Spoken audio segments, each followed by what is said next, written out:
तर आज होती संकष्टी चतुर्थी।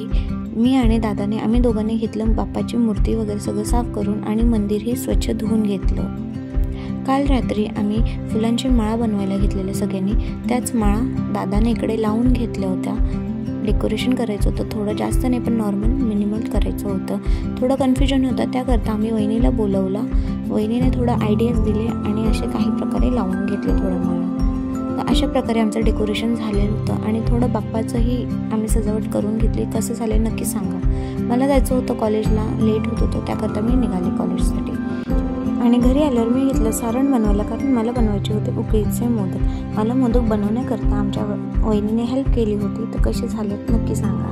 मग लगेच आम्ही केली आरतीची तयारी चालू। आरतीला इकडे सगळी जमली होती आणि हे आहे आपल्या बाप्पाचं फायनल लुक। कसं वाटतंय नक्की सांगा। आणि मी बाप्पाला मोदकचं नैवेद्य पण दाखवून घेतलं।